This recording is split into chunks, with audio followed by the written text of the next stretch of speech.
ce que je trouve intéressant en fait dans ces histoires de francophonie, c'est qu'on est vraiment dans une situation où on a finalement deux francophonies qui se dessinent, une francophonie véritablement institutionnelle, véritablement, comment dirais-je, verticale, et de l'autre côté une francophonie qui existe, qui est là, une francophonie de fait en fait, à laquelle plusieurs acteurs donnent une place, proposent une scène d'exposition, le tarmac ou d'autres lieux dont nous avons parlé, et qui finalement, cette francophonie-là, horizontale, populaire, qui recrée de nouveaux espaces d'expression, elle se produit indépendamment des orientations, des enjeux de la francophonie institutionnelle. Donc l'enjeu, c'est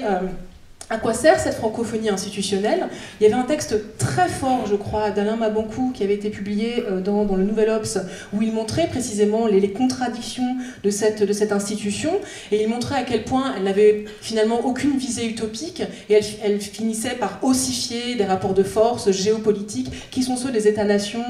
africains, et pas seulement, la francophonie n'est pas qu'africaine évidemment, mais des États-nations qui la composent. Donc à ce titre, je n'aurai pas de position sur cette question, mais par contre, un des enjeux, c'est d'essayer de voir comment continuer à faire vivre, comment proposer des scènes d'exposition d'une francophonie qui se fait, je dirais, par le bas, et d'une francophonie qui n'est pas, comment dirais-je, captée par des orientations précises, qui sont soutenues en général par un certain nombre de velléités politiques qui sont celles de la présidence qu'on a actuellement. Parce qu'il est extrêmement intéressant de replacer dans un cadre plus large, justement, ces grandes déclarations sur la francophonie. Elles vont aussi avec un ensemble d'autres réflexions. Si on parle du cas africain de manière précise, il est intéressant de voir comment la refondation de la francophonie s'accompagne d'une réflexion aussi sur la restitution